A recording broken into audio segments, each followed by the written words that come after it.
before getting into a possible scientific explanation for the virgin conception of Jesus. Watch this. Who was his father?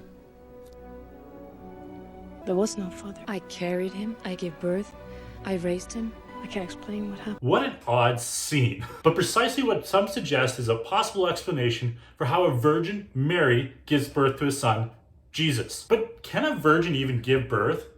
Yes, it is possible, scientifically speaking. Some creatures, like vertebrates and some lower plants, can reproduce without a mate. An egg is fertilized in the female without sex. Hence, the pantheon, meaning virgin, combined with Genesis, like the first book in the Bible, meaning origin. But some pythons in captivity have been reproduced without a mate. Sharks and Komodo's dragons twice have been recorded in zoos to reproduce. But how could we use Parthenogenesis to apply to Jesus and his conception? So Frank J. Tipler, in the Physics of Christianity, suggests this idea. He understands and he says it is a long shot and is not very likely. For one, there is no recorded incident in which a human has reproduced without a mate. So, unless you think that there's something more happening here than what is recorded, Mary would be the first. But it is interesting that in the Gospel of Mark 6 verse 3, it reads, "Isn't this Mary's son?" Is that more revealing than we actually think it is? Does it refer to that Mary is both the mother and the father of Jesus? Hence why they don't refer to in a patriotic society who the father of Jesus was, but just say this is Mary's son?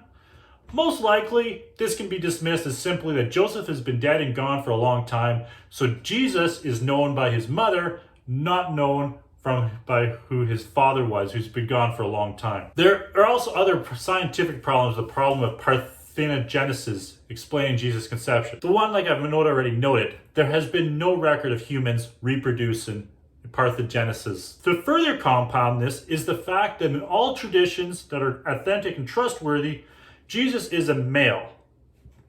Now this is a bigger problem than you might think. It is the simple fact that if a female reproduces without a male in humans, it is missing the Y chromosome, which is required for reproduction. In parthenogenesis, in some creatures, like I said, the Komodo dragon or some other lizards, it is possible that the female can reproduce with a male, and that is because their chromosomes are much different than humans. Humans, the female is XX and the male is XY, where in lizards, they use different letters, of course, but the female has the complex chromosome and the male has the simple chromosome, so therefore they can occasionally, rarely, but occasionally produce a male offspring with their chromosomes. For something like a Y chromosome to appear out of thin air would require, what's that word?